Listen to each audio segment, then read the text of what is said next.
ده إدام مع اللحم.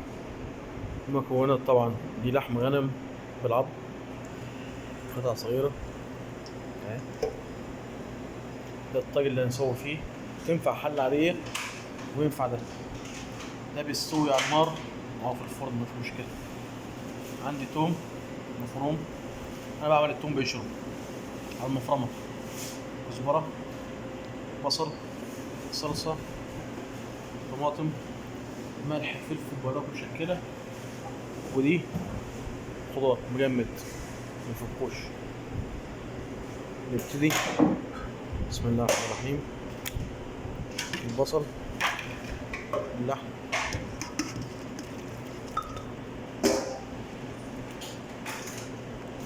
الصلصة،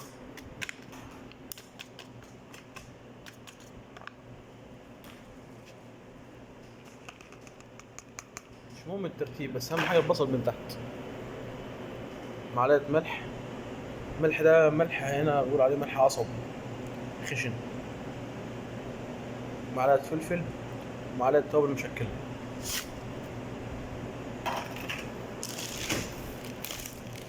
وادي الخضار اهو مجمد، وادي التاني.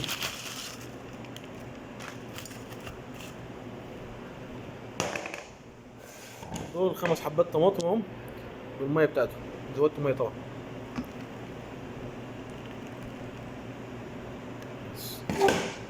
كده تمام. نقلب عشان بس ماسك التليفون، اسيب التليفون. هنقلبهم وبنحطه على البوتاجاز على طول او ندخله الفرن، بس لو يخش الفرن لازم يغلي الاول وبعدين ندخله الفرن.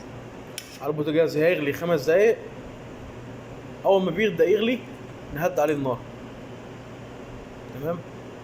لو كباب حله انا كترت طماطم، هيبقى العكس، لحمه بس مع بصل، البصل قد الطماطم.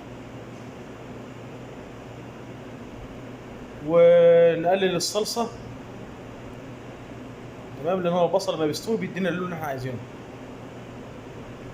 اللي شفناهم احنا شويه البصل شويه صغيرين في كباب الحله بياخد بصل زياده. الخضار انا ما بحبش اديله بصل زياده عشان يبقى خفيف على المعده، ولا حطيت زيت ولا سمنه ولا اي شيء.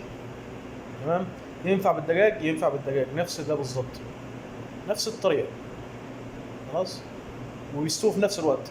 تنفع باميه، تنفع باميه، بسله بسله، كله نفس الطريقه، في حله عاديه او في الجدر ده اللي هو البرام زي بتاعنا هنا في مصر. هو كده. تمام.